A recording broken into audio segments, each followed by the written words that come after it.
Anteriormente habíamos hablado sobre Hechos capítulo número 9, en donde vemos un relato que nos habla de uno de los encuentros más impactantes de toda la Biblia.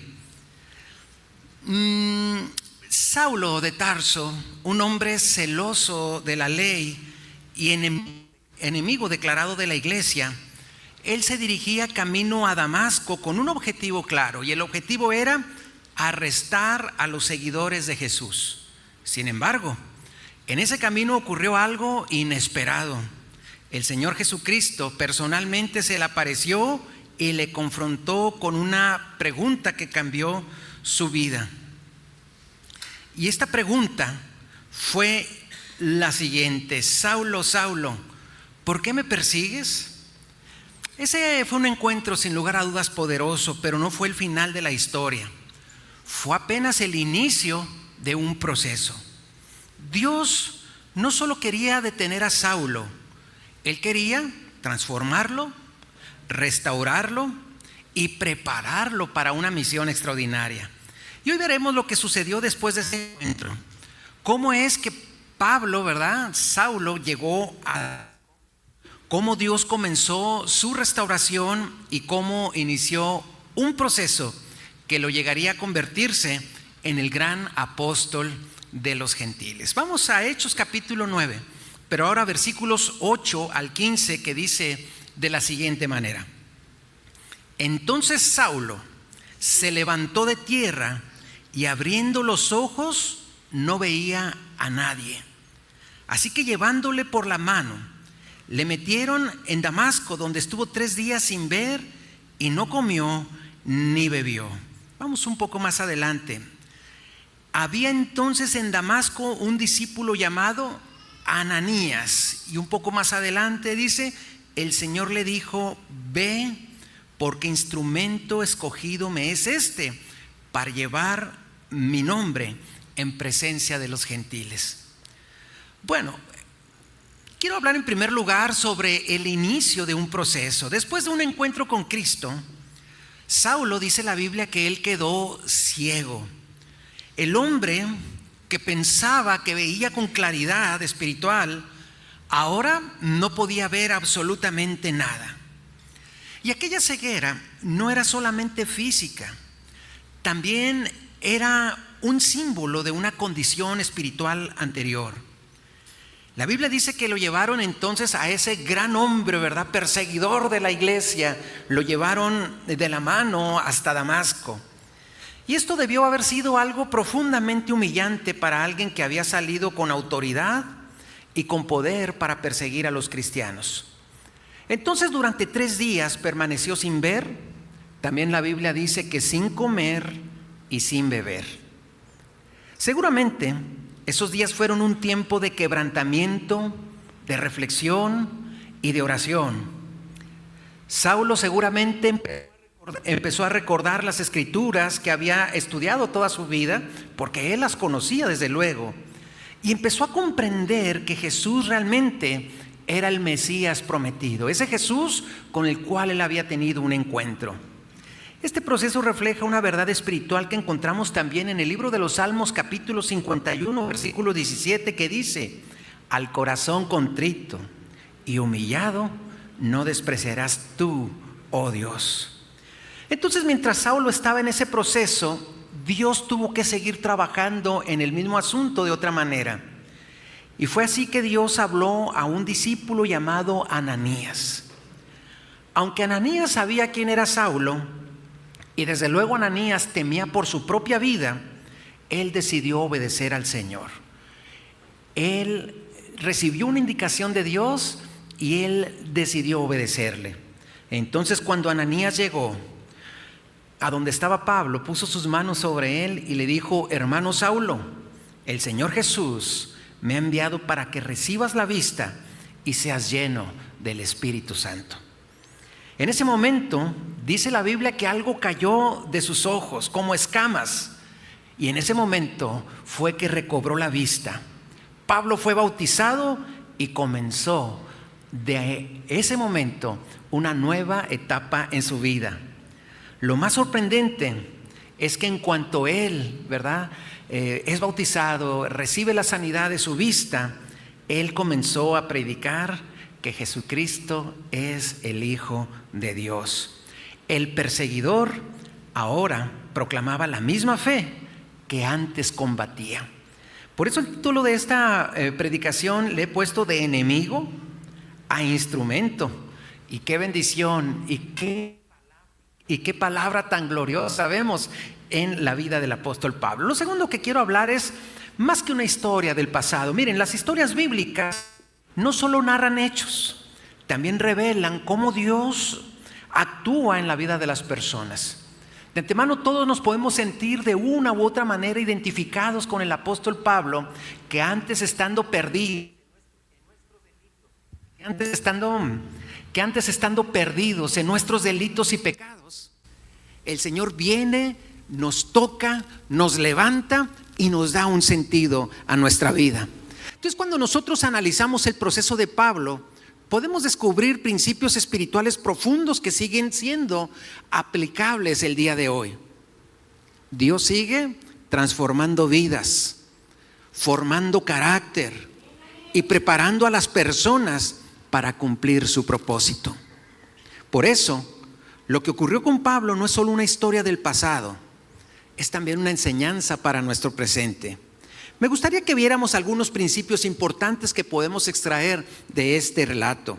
El primer principio es que nadie está fuera del alcance de la gracia de Dios. Mire, Saulo era uno de los enemigos más peligrosos de la iglesia. ¿Qué había hecho Saulo? Bueno, él había perseguido creyentes, aprobado encarcelamientos e incluso había consentido en la muerte de uno de los primeros, bueno, el primer mártir que habla la palabra de Dios, el caso de Esteban. Sin embargo, a ese, por muy malo que podría haber sido, por muy enemigo que podría ser de la fe, lo alcanzó con su gracia.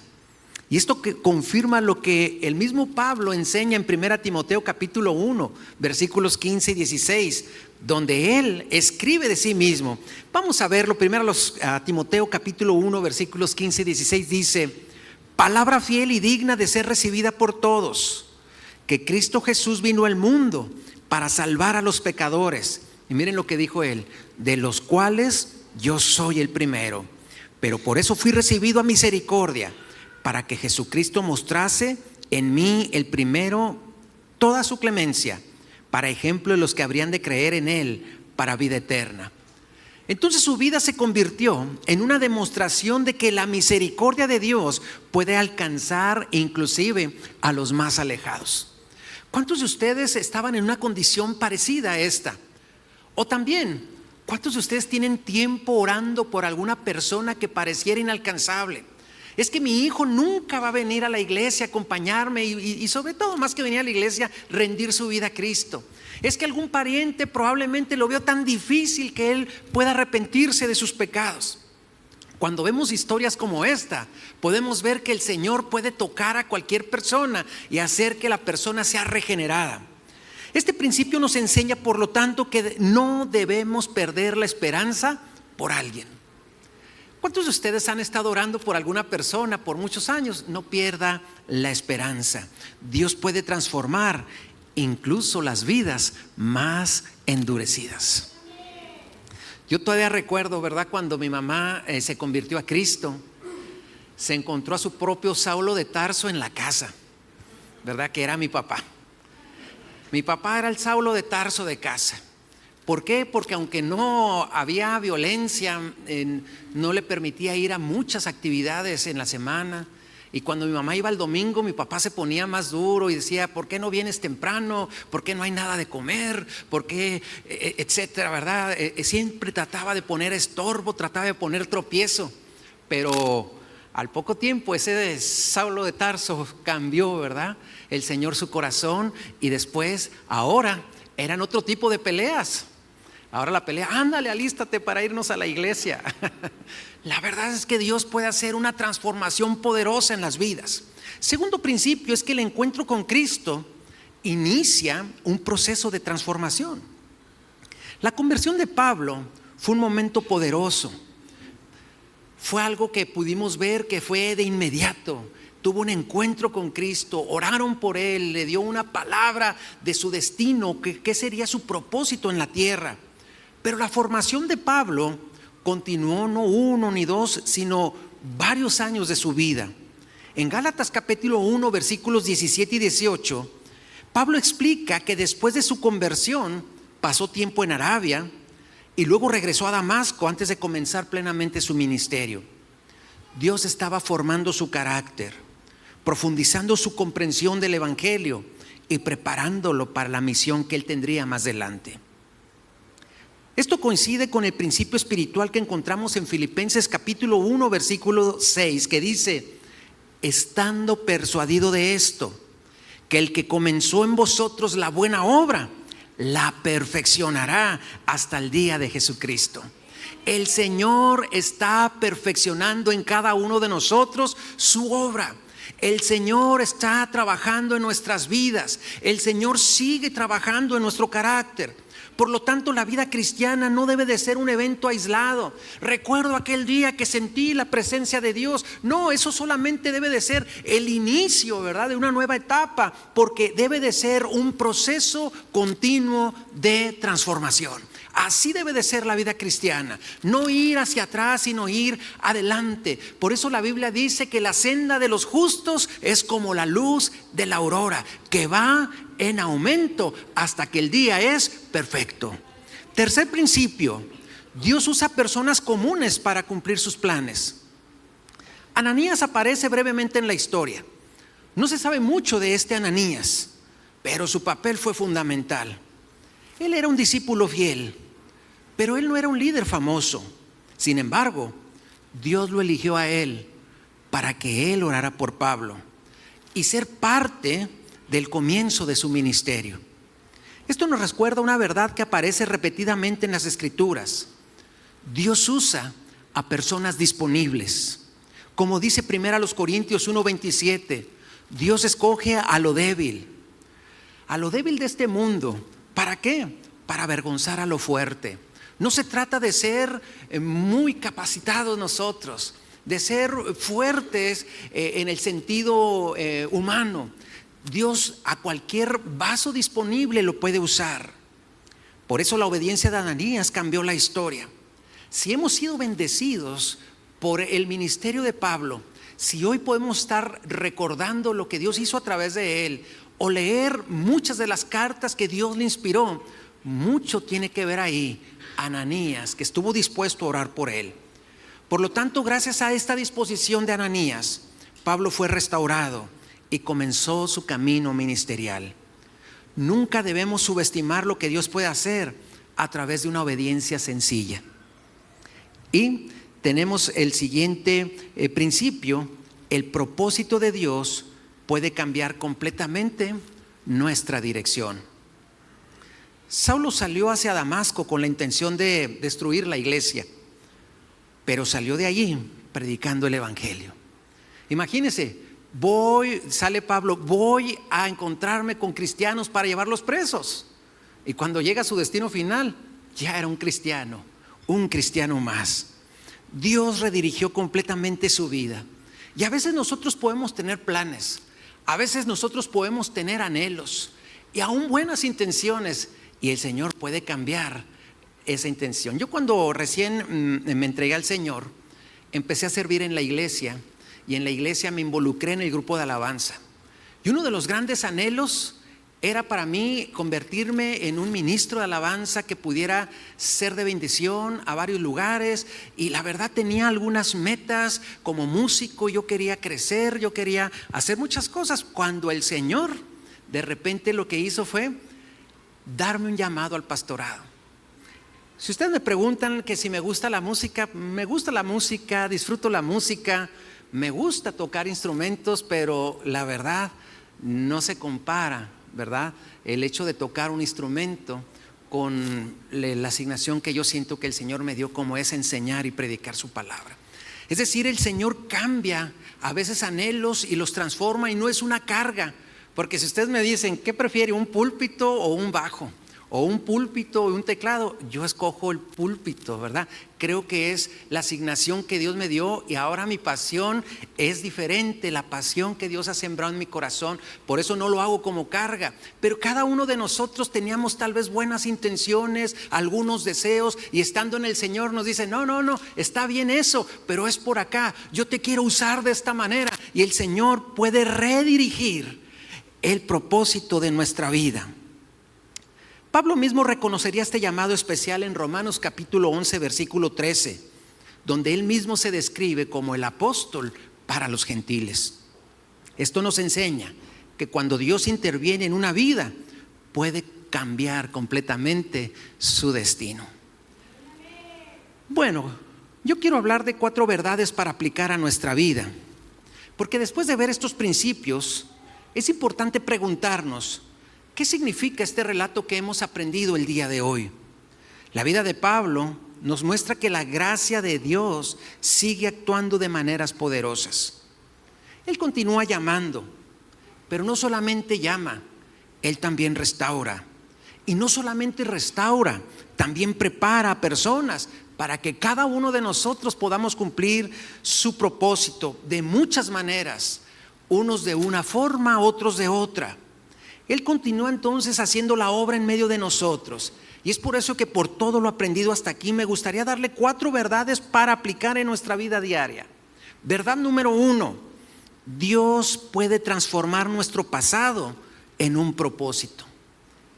El pasado de Pablo estaba lleno de errores graves, pero Dios aún así no lo desechó. En cambio, su historia se convirtió en un poderoso testimonio de la gracia divina. Esto coincide con lo que enseña 2 Corintios capítulo 5 versículo 17, cuando dice, de modo que si alguno está en Cristo, nueva criatura es. Y luego ¿qué dice?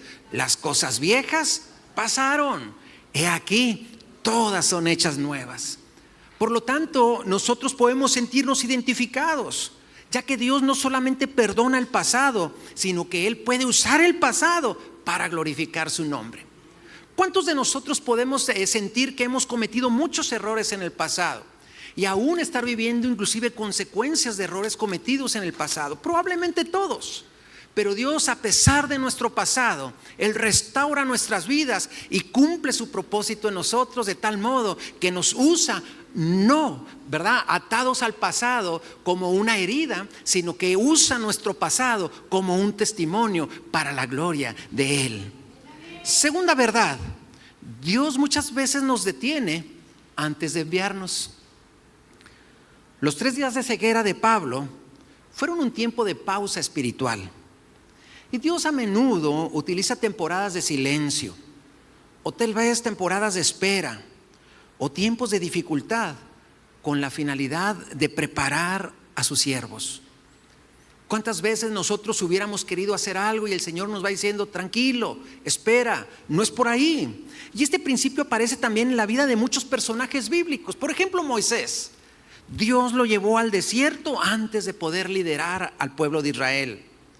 Porque Dios lo que quiere hacer no es solamente darnos dones, habilidades para que nosotros las ejerzamos, sino que Dios trabaja con el carácter.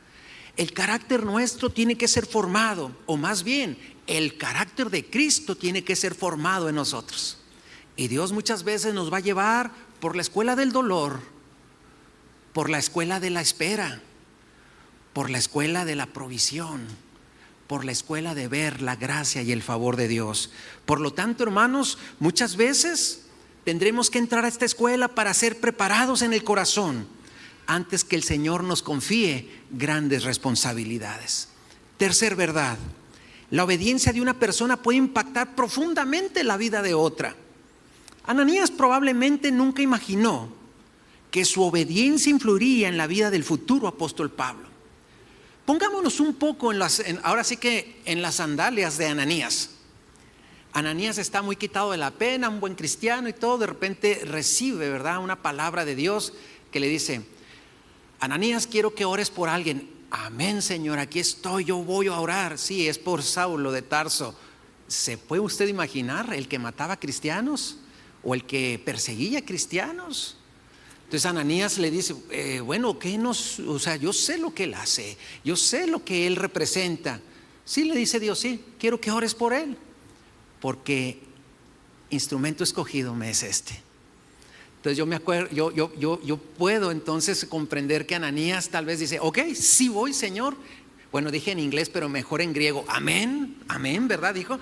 Y va allá, y ahí empezó, yo creo, el pentecostalismo, hermanos. Cuando él empezó a orar, empezó a temblar, yo creo. Pero no era por el poder que había en él, sino era por el temor que podría haber por estar orando por Pablo, ¿no? Él empezó a orar por él. Y la verdad, hermanos, es que ahí empezó una gran historia que fue de impacto, hermanos. Porque a través de la vida de Pablo, Dios alcanzó naciones fuera del entorno de Israel, hermanos.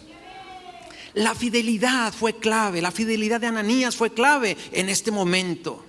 Y esto refleja la enseñanza de Hechos 10:24, que nos anima a estimularnos unos a otros al amor y a las buenas obras. Nuestras acciones, nuestras palabras y nuestras oraciones pueden ser instrumentos que Dios use para transformar las vidas de otros. Cada vez que tenga oportunidad y sienta de Dios, ore aún por la persona que pareciera que no tiene una oportunidad más, que pareciera que usted ve a sus ojos y dice, ¿cómo Dios podrá usar a esta persona? ¿Cómo Dios podrá hacer algo? Pero si usted siente, ore por ella, porque Dios puede transformar las vidas y hacerlas instrumentos poderosos en sus manos. Y cuarta verdad, el llamado de Dios es más grande que nuestro pasado. Pablo nunca negó su pasado, pero tampoco permitió que su pasado definiera su futuro. Más adelante en Filipenses capítulo 3 versículos 13 y 14, él dijo, olvido todo lo que queda atrás y me extiendo hacia adelante, prosiguiendo a la meta. Es decir, el pasado queda como un punto de referencia de donde Dios nos sacó. Ahí está el pasado imborrable, es cierto, pero el pasado no tiene o no debe de tener más dominio sobre nuestro presente, porque si algo debe de tener control de nuestras vidas en nuestro presente es Dios y su voluntad. Y ahora, como decía el apóstol Pablo, así de la misma manera, olvido lo que queda atrás, pero ahora prosigo a la meta, al premio del supremo llamamiento. Y esta es una verdad poderosa para todos nosotros. El pasado no debe de tener la última palabra sobre nuestra vida, pero el propósito de Dios sí. Así que no importa cuáles errores haya usted cometido, qué faltas haya hecho, qué pecados usted haya hecho en su vida.